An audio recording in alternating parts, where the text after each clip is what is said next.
고린도전서 15장 1절에서 21절까지 말씀입니다. 같이 한 목소리로 봉독합니다.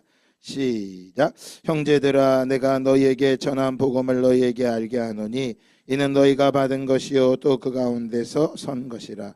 너희가 만일 내가 전한 그 말을 굳게 지키고 헛되이 믿지 아니하였으면 그로 말미암아 구원을 받으리라. 내가 받은 것을 먼저 너희에게 전하였노니 이는 성경대로 그리스도께서 우리 죄를 위하여 죽으시고 장사 지낸 바 되셨다가 성경대로 사흘 만에 다시 살아나사 게바에게 보이시고 후에 12 제자에게와 그 후에 500여 형제에게 일시에 보이셨나니 그 중에 지금까지 대다수는 살아있고 어떤 사람은 잠들었으며 그 후에 야고보에게 보이셨으며 그 후에 모든 사도에게와 맨 나중에 만삭되지 못하여 난 자 같은 내게도 보이셨느니라. 나는 사도 중에 가장 작은 자라. 나는 하나님의 교회를 박해하였으므로 사도라 칭함받기를 감당하지 못할 자니라. 그러나 내가 나된 것은 하나님의 은혜로 된 것이니 내게 주신 그의 은혜가 헛되지 아니하여 내가 모든 사도보다 더 많이 수고하였으나 내가 한 것이 아니요 오직 나와 함께 하신 하나님의 은혜로라. 그러므로 나나 그들이나 이같이 전파하며 너희도 이같이 믿었느니라. 아멘. 할렐루야. 네, 한번 따라합시다. 상속자들 21명.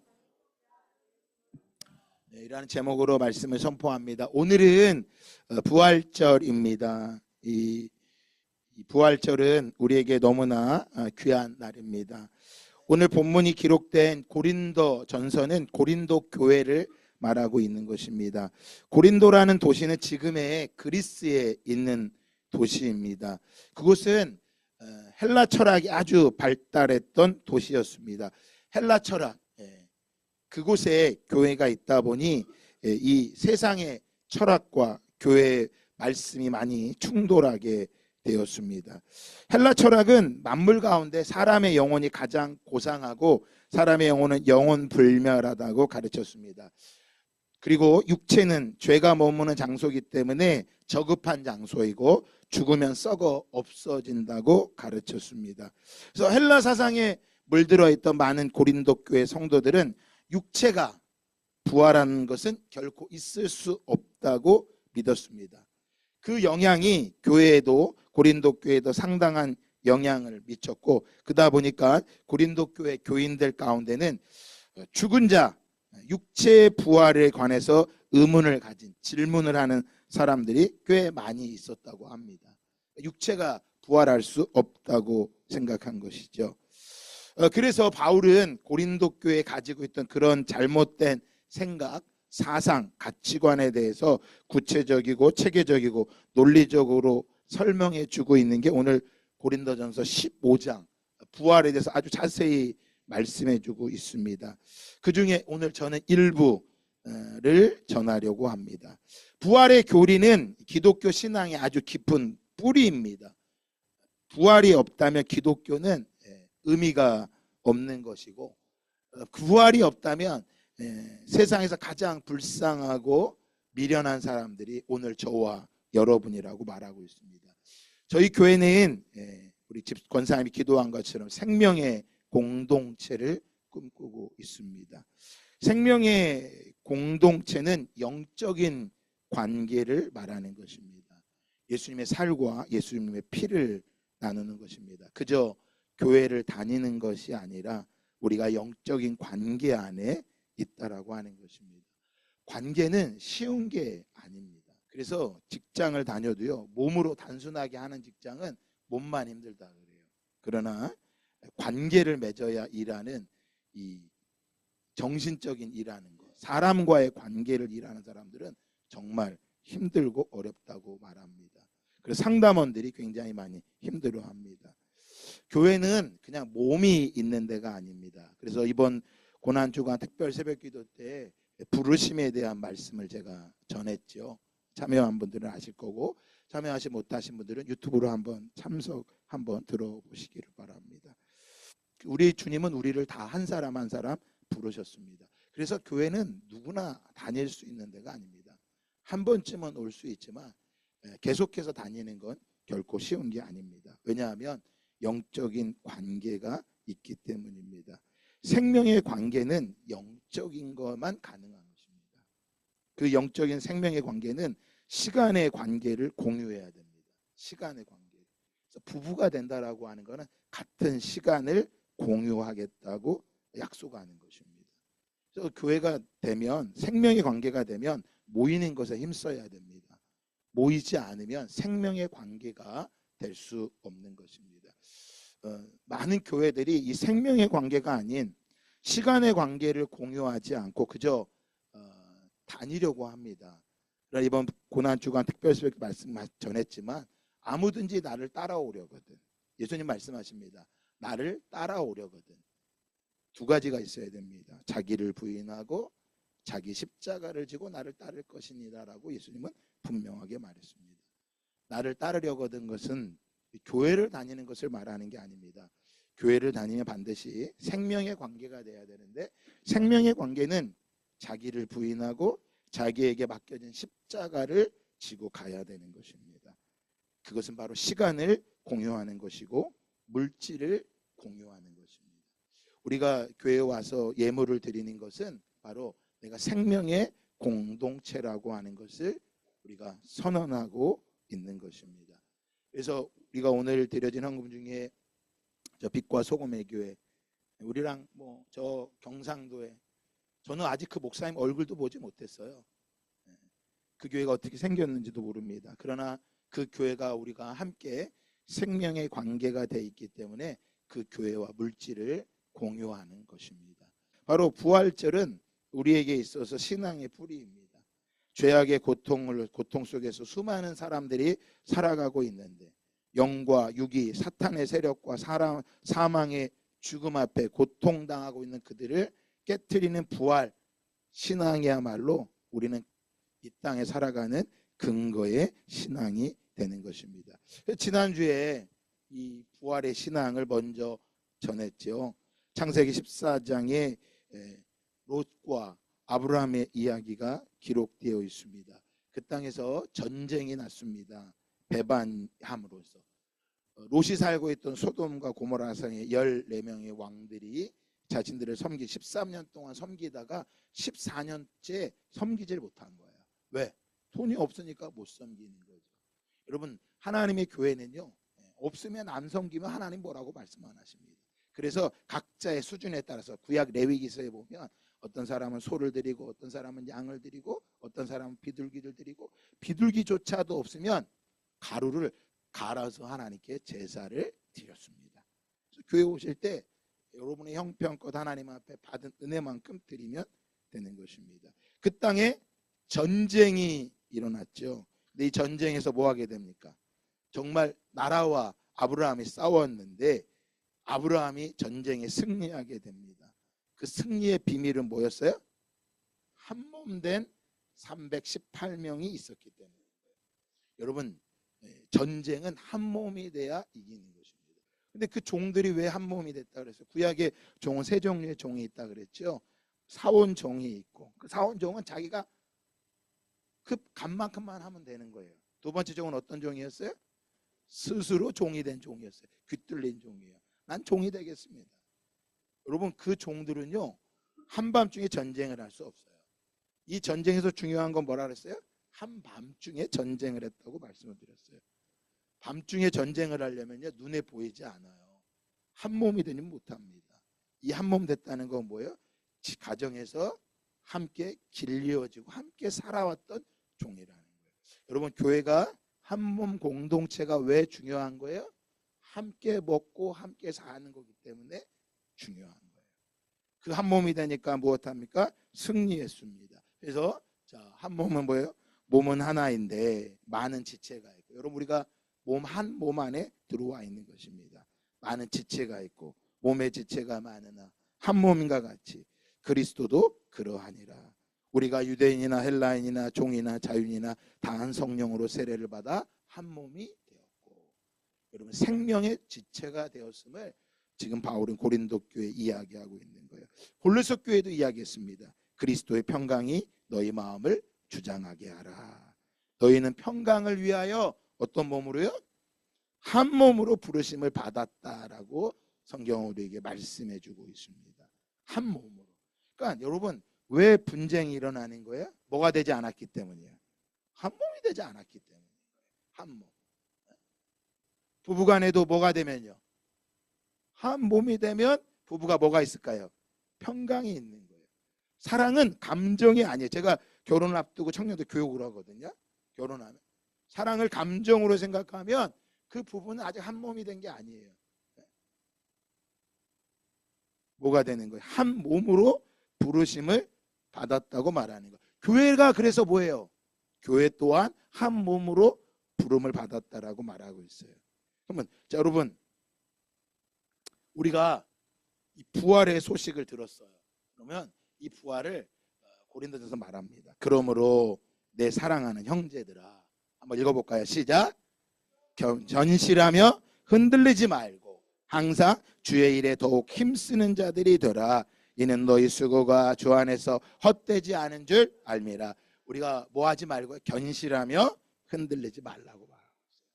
여러분, 생명의 공동체를 이루려면요, 뭐가 필요해요? 금광불개가 필요해요. 인내가 필요하다고, 단단한 몸이 필요하단 말이에요. 그다음에 또 뭐가 필요하다 그랬어요? 만독불침. 예. 어떤 말을 들어 독을 맞아도 해를 당하지 않는 거예요. 한 몸으로 함께 서는 거예요. 그러니까 이 믿음으로 살아가려고 씨름하면요, 교회에서는 좀 그나마 나을 것 같은데 직장에 가거나 학교에 가면요, 이거 믿음 지키기 쉽지 않다고요. 조금만 하면 사람들이 대뜸 뭐라 그래요? 교회 다니니까 교회 다니는 사람이 저렇게 행동한다. 교회 다니니까 그만큼 하는 거지. 교회 안 다니면 죽었어. 그런단 말이에요.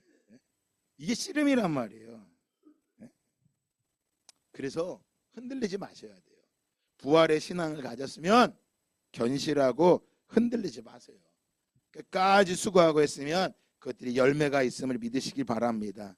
여러분, 아브라함이 뭐 한 거예요? 흔들리지 않은 거예요. 끝까지 한 거예요. 사망아, 너의 쏘는 승리가 어디 있느냐? 사망아, 내가 쏘는 것이 어디 있느냐?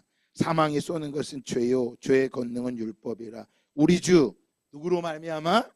예수 그리스도로 말미암아 우리에게 승리를 주시네. 여러분, 우리의 승리가 누구한테 있대요? 예수 그리스도에 있대요. 구약의 창세기 14장에 그 전쟁을 하는데 갑자기 누가 나타났어요? 멜기세덱이 나타났어요. 멜기세덱이.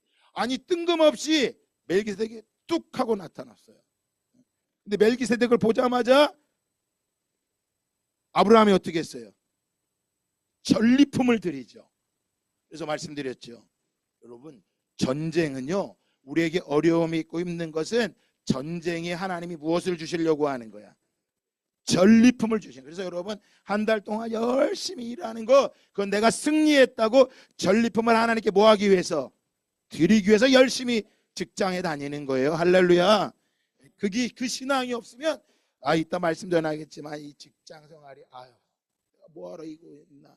그래갖고 돈 벌면 뭐부터 해요? 맛있는 거 사 먹어야 되고 명품 사야 되고, 그게 전부인 줄 안다고. 이 세상은요, 전쟁이에요. 전쟁. 지금도 어때요? 미국과 지금 관세를 한다 안 한다, 엄청나, 경기가 보통 심각한 게 아니라고. 전쟁이라고. 사기치지 않으면 내가 뭐 한다고? 뭐해? 죽어. 사기 당해. 사람을 볼 때마다 뭐예요? 관계를 맺는 게 아니라 조직으로 하죠. 이익을 따라 관계를 맺는다고. 여러분, 교회로 올 때도 주님과 조직의 관계로 교회 나오지 마세요. 주님과 어떤 관계로 나와야 돼? 생명의 관계로 나오는 거예요. 생명의 관계. 할렐루야. 그럴 때 우리 주님이 우리에게 무엇도 허락하시는 거예요? 전리품도 주시는 거예요. 그래서 교회는 뭐예요? 생명의 공동체라는 거야. 그러니까 아브라함이 롯을 뭐 한 거예요? 생명의 공동체로 여기고 그를 구원한 거예요. 그래서 교회는 뭐예요? 예수님의 고난과 부활의 교회입니다. 그래서 우리는 고난이 있어요. 교회 오면 다 괜찮은 사람만 있는 게 아닙니다. 나랑 맞지 않는 사람도 있어요. 오늘은 성만찬을 하는데 매월 첫 주에 성만찬을 하고 우린 절기 때 성만찬을 4번 합니다. 오늘 성만찬 할 때는 세례를 받으신 분들만 참석하도록 하겠습니다. 그리고 나는 세례를 아직 안 받았지만 내가 다음에 세례를 꼭 받기 원합니다 하시는 분들만 이 성만찬에 동참할 거예요. 왜? 여기는 생명의 공동체이기 때문인 거예요. 오늘은 바로 어떤 날입니까? 바로 예수님이 부활하신 날입니다. 여러분, 어떤 종교에도 부활은 없습니다. 우리 기독교에만 유일하게 있는 게 부활입니다. 이 부활은 그냥 우리가 이론적으로 어떤 설명하는 것이 아니라 역사적으로 증명된 부활이라고 하는 거예요. 역사적으로 뭐예요? 누가요?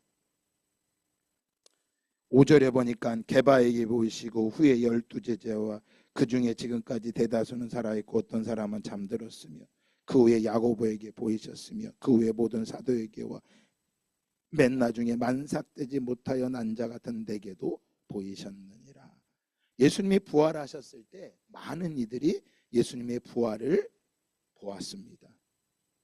가장 먼저 본 것은 막달라 마리아가 무덤에서 보았고, 두 번째로 다른 신실한 여인들이 예수님을 부활한 예수님을 보았고, 베드로도 보았고, 엠마오로 가던 두 제자도 보았고, 마가의 다락방에서 도마를 제외한 11명의 제자들이 보았고, 또한 마가의 다락방에서 모든 11명의 제자가 보았고, 갈릴리 바닷가에서 고기를 잡던 7 제자가 보았고, 갈릴리 산에서 11 제자가 보았고, 예루살렘에서 500명의 신자들이 보았고, 예수님의 동생이었던 야고보도 보았어요. 왜? 야고보는요, 예수님이 동생이 있던 야고보는 예수님이 메시아인 걸 믿지 않았어요. 야고보서, 우리 성경이 야고보서는 예수님의 동생 야고보가 쓴 거거든요. 그런데 그에게 예수님이 나타나셨습니다. 감람산에서 승천할 때 11 제자에게 보이셨고, 승천하신 이후에 오늘 고린도전서를 기록한 바울도, 그때 당시 사울이죠, 사울도 예수님을 보았습니다.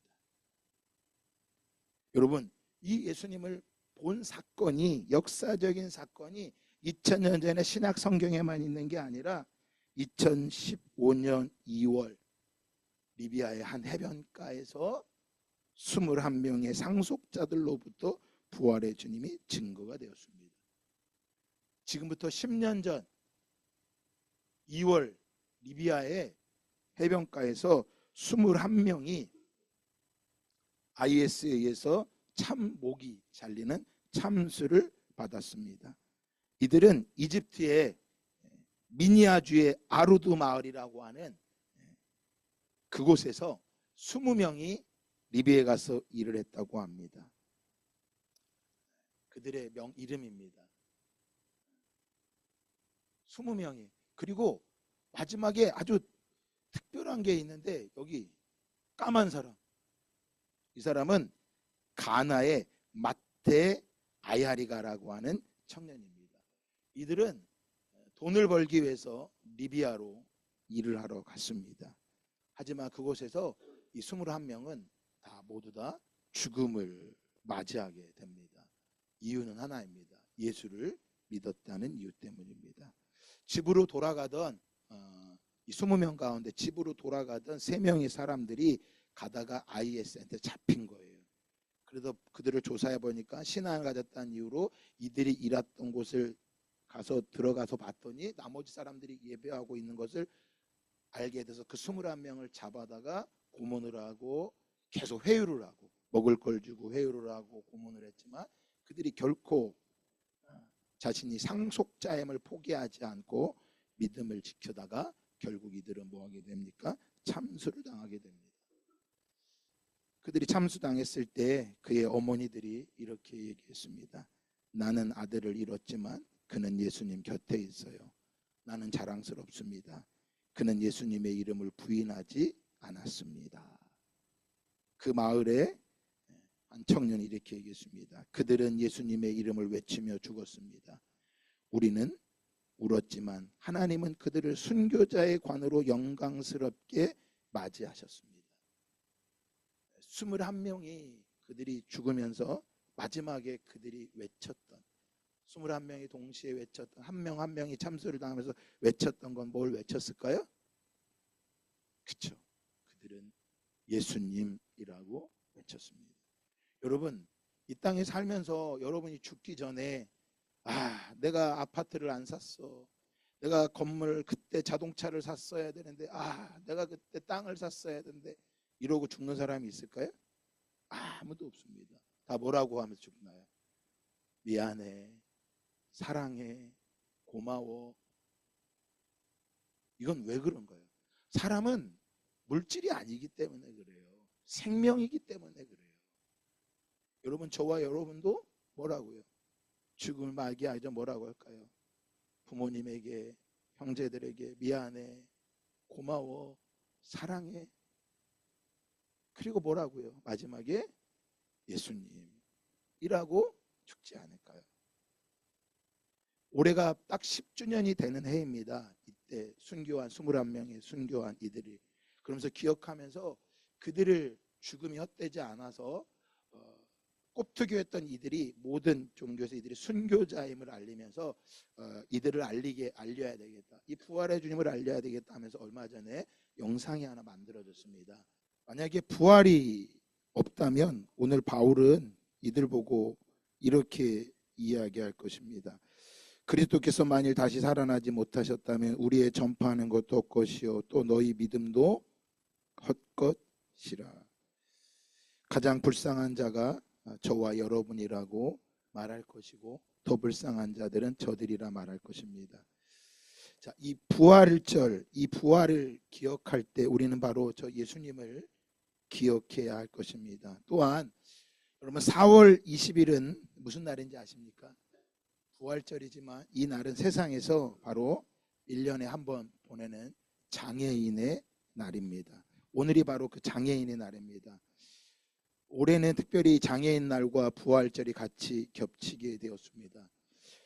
이 부활은 우리들만에게만 있는 부활이 아닙니다.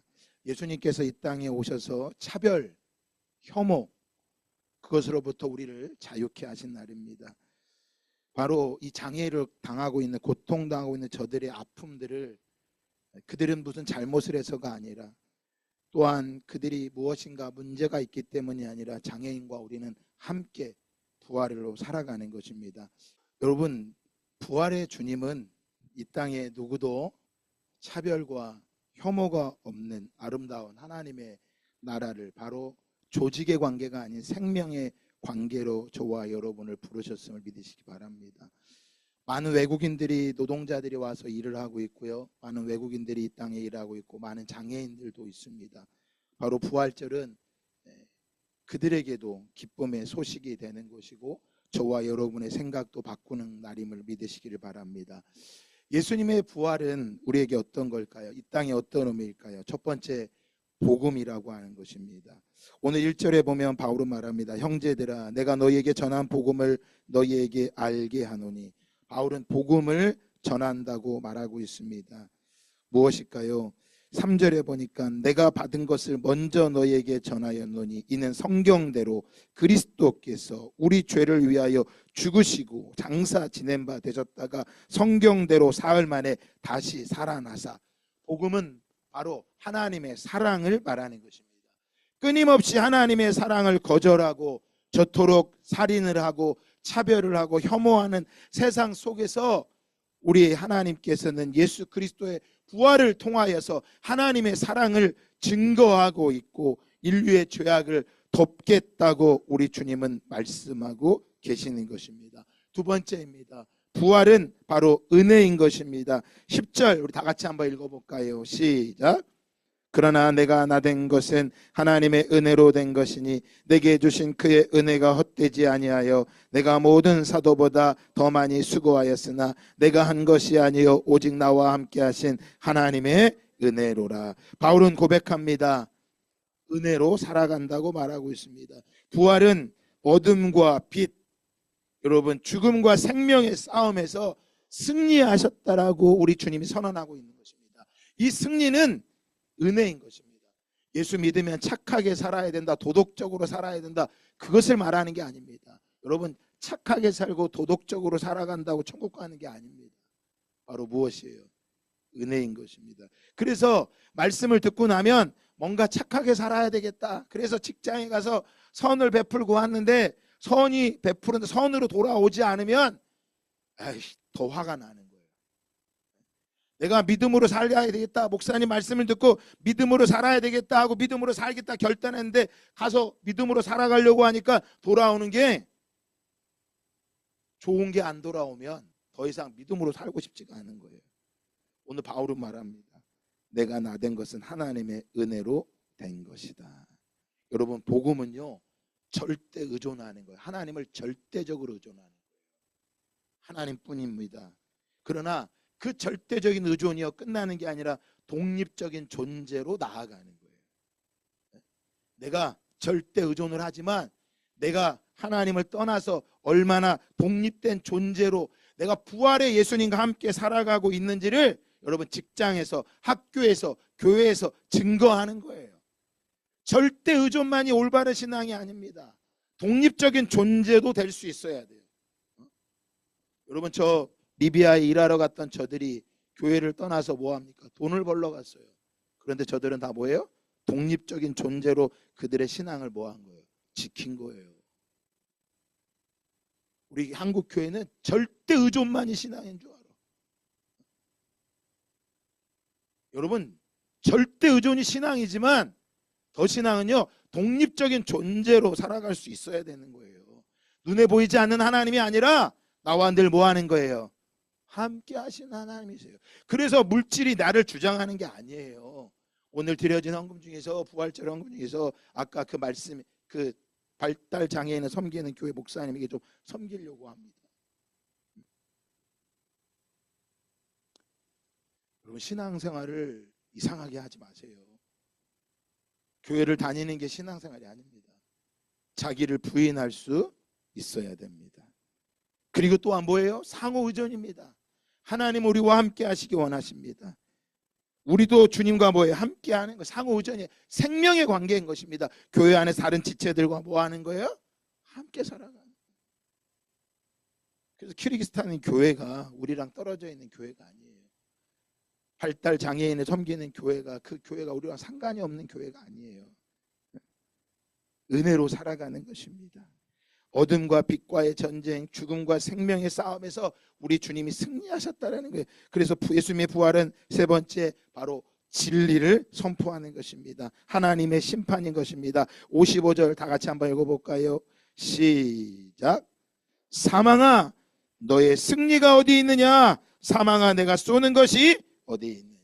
여러분, 사망, 죽음, 네가 인간을 죽음으로 두렵게 하고 죽음으로 너희를 다스리고 통치하고, 저 IS가 뭐합니까? 처음에는 좋은 걸 주고 돈도 주면서 그들을 회유하려고 하니까 회유가 안 되니까 뭐예요? 죽음을 가지고 협박하지요.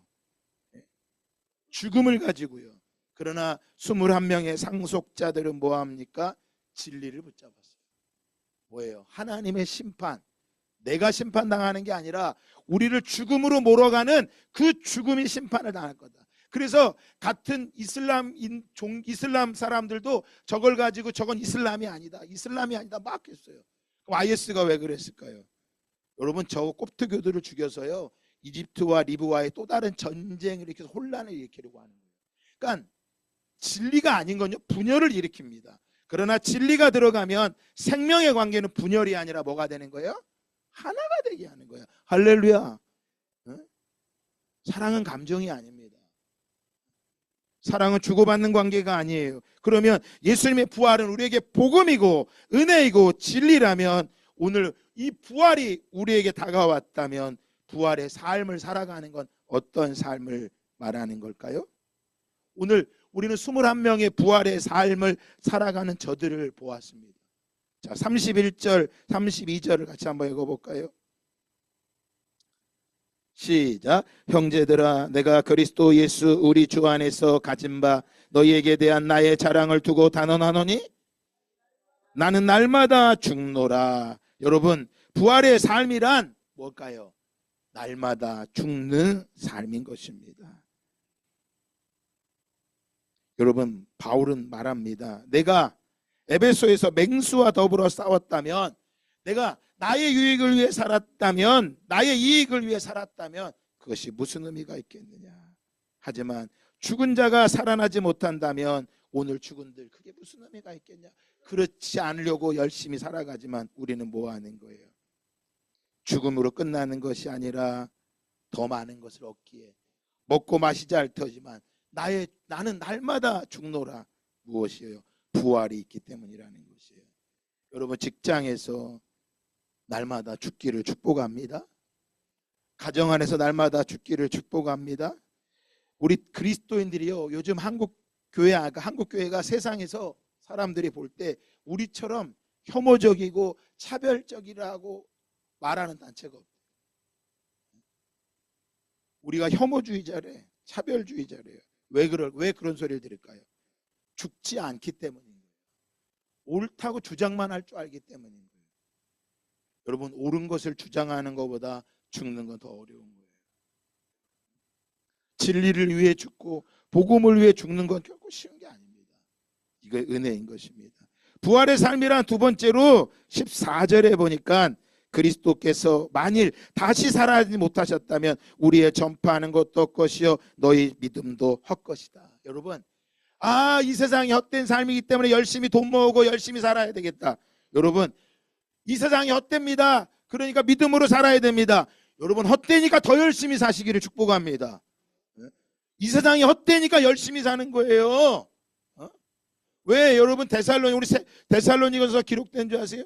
복음이 전파된데 데살로니가 성도들이 예수님이 재림하신다는 말 듣고 더 게으르게 사는 거야. 그래서 너희 게으른 삶은 옳은 게 아니야 라고 기록된 게 데살로니가 전서예요. 여러분, 신앙의 삶은요 더 부지런하게 사는 거예요. 왜 예배 듣습니까? 더 열심히 예배 드려야죠. 이 땅의 삶이 헛되다고요? 여러분, 예수가 없으니까 헛된 삶이라 그러는 거예요. 전도서가 기록된 건요 헛되니까 이 세상 등지고 살아가라는 게 아니에요. 제가 계속 말씀드리죠. 불교의 타락은요, 불경을 카세트 테이프를 틀어놓으면 타락이라 그랬어. 우리 기독교는 어디로 가면? 산으로 가면 타락이에요. 혼자 살겠다고 혼자 방구석에 갇혀 있으면 그건 기독교의 타락인 거예요. 뭐 해야 돼? 더 열심히 살아가는 거예요. 부딪히는 사람과 사랑하기 위해서 더 대화하고 토론할 수 있는 거예요. 저 사람은 대화가 안 돼. 단절해버리는 게 아니라고요. 너무나도 쉽게 차별해. 너무나도 쉽게 절단내. 쟤는 안 돼. 여러분, 우리는 헛되기 때문에 주님 앞에 더 믿음으로 살아가는 것입니다. 그래서 세 번째 부활의 삶은 바로 은혜로 살아가는 것이에요. 바울은 말합니다. 내가 한 것이 아니라 오직 나와 함께 하신 하나님의 은혜다. 착하게 살려고 하지 마세요. 그러니까 또 대충 살라는 소리가 아니라 은혜로 사시라는 거예요. 은혜로. 그래서 성령의 9가지 열매지 사람의 열매가 아니에요. 사람을 사랑하고 희락하고 화평 오래 참을 자비 양선 충성 온유 절제는요 내가 뭐 하는 게 아니에요. 은혜가 될 때 가능한 거예요. 마지막입니다. 부활의 삶이라는 건요 58절 읽고 마칠까요? 58절 다 같이 큰 소리로 한번 읽어볼까요? 시작. 그러므로 내 사랑하는 형제들아 견실하며 흔들리지 말고 항상 주의 일에 더욱 힘쓰는 자들이 되라. 이는 너희 수고가 주 안에서 헛되지 않은 줄 알미라. 뭐예요? 부활의 삶이란 조직의 삶이 아니라 큰 자가 되기 위해 싸우고 돈을 많이 벌기 위해서 하는 게 아니라 뭐예요? 부활의 삶이란 생명 공동체의 삶인 것입니다. 형제들아 견실하며 흔들리지 말아라. 세상이 인공지능 AI가 발달되고 말해도 두려움이 찾아온다 해도 너희 흔들리지 말고 믿음을 지키고 더욱 주의 일에 힘쓰는 자들이 되라. 더욱 모이기에 힘쓰는 자들이 되라. 여러분, 오늘 말씀의 제목은 상속자 21명이 제목입니다. 여러분, 성경에서 아들과 상속자는 다릅니다. 상속자 아들입니다. 여러분, 그 리비아 해변에서 죽은 21명의 그들은 그냥 크리스찬들이 아니었습니다. 그들은 상속자였습니다. 뭐예요?